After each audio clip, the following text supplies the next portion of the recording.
Hey, my name is Ryan, and I am a casual cyclist. I need to work on my video creation slash production skills, or lack thereof, so today I'm putting together a somewhat review video of my new local bike path, the Lehigh Greenway Rail Trail. I say I'm casual because I really enjoy logging miles and getting fresh air and all, but I haven't made any big plunges like special clothes or lightweight equipment. You work with what you got, in which case it's a 21-speed Raleigh M80 mountain bike that I've had since the late 90s. I've since replaced the tires with ones that are better for dry pavement and have had it tuned up and tightened up. Worthy investment to make an old bike feel brand new. Anyways, so what's going on today? We are taking a casual ride on the Lehigh Greenway Rail Trail east of the Bell Terre Pkwy in Palm Coast, Florida.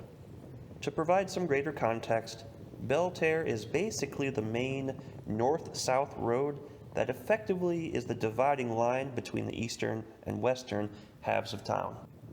So the entire length of the stretch you'll be seeing today is only about 4 miles, but there are many other places you can get to from this path.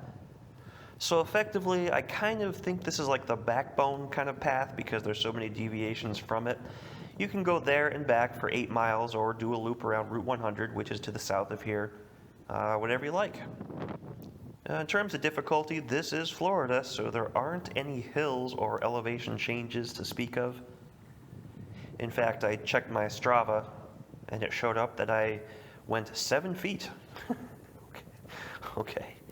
So from like a difficulty and challenge score, this really can't be greater than a 2 for this place. The only challenge I can think of was trying to dodge the sunlight and staying underneath the shade that the trees provide here. That's a really good trait about this place I really do like, is how the trees are directly on either sides of you, providing a perpetual state of shade for the most part. There's still going to be areas where the sun gets through, but that's mostly okay. It's always very humid here, so you want to try to avoid as much direct sunlight as you can, because if you're like me, that'll sap the life and energy out of you, so I like to stick to the shade if I can. So let's talk width now. So this is generally, I think it's about 12 feet, 10 or 12 feet. I think you'll generally feel comfortable here and not exactly cramped, not claustrophobic. It's very modern. And it seems pretty safe. I don't get the feeling that I'm going to get ganked by some crazy knife-wielding psycho. But with the brush and the cover on both sides, it does present an opportunity for someone or something to jump out at me at any point. Though it's highly unlikely, but still vaguely possible, I'd still have to give it 2 out of 10 knives on the stabometer. But back to the overall condition. The pavement does look relatively fresh, does not suffer from tons of cracks or roots or stuff breaking up from the surface, like in the case with other paths that have trees and whatnot on both sides. But it's smooth, it's well maintained, so good on Palm Coast. Now, I'm not saying it's not without minor issues. I did spot a couple spray painted markings on the ground to indicate where a route was coming through that was, kind of breaking up the pavement on top. But somebody's on top of it, so that's great.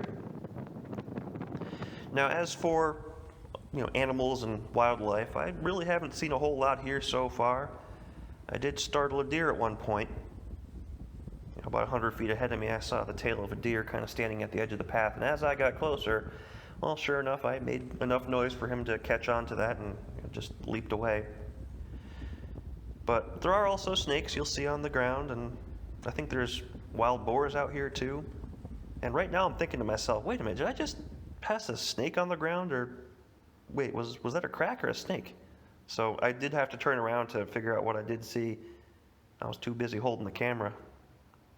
But sure enough, yep, just a little snake. Hello. Okay. All right, he's going to go do snake things. Okay, bye. All right. Good. Okay, moving on. Okay, so what about benches and bathrooms? So benches, yep, about every half mile I've spotted a bench with a trash can next to it. So this was relatively thoughtfully created here. I appreciate that. Sometimes there are some branches that are kind of hanging a little bit in the way, so of course you're gonna you're going to be dodging two people coming at you from the other direction the exact same moment that you're trying to dodge a branch coming at you at the same time, because that's exactly how it works every single time. But it is well maintained on the whole, so I can't really dock it for that. Now, in terms of cross streets, there's going to be a couple streets you're going to need to cross to complete at least this stretch of it. I like to stick to the sidewalk because, well, I kind of feel like an interloper in traffic, and I don't think people around here expect bikes all the time. So I'll stay off the roads as best I can. Moving on. Oh, before I forget, I wanted to mention that it's possible to ride to Panera or Chipotle on Route 100 from here if you like that sort of thing. Order on your phone, grab your bag from the pickup area, then you're on your way.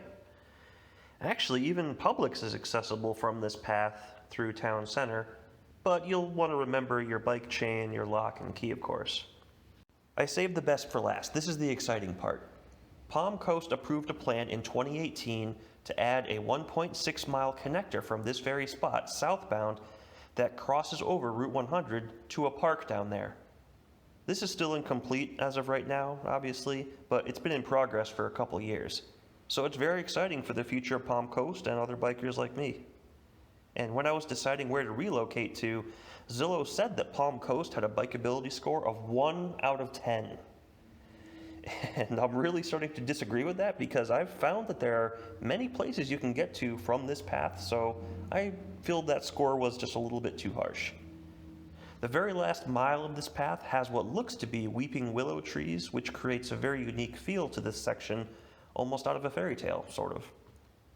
The very tail end of it greets us with a wooden bridge that'll get us over the swamp before we reach the very end of it. All in all, it's a clean, well-maintained, short but useful path that's mostly shaded from the sun and is accessible and friendly to local residents.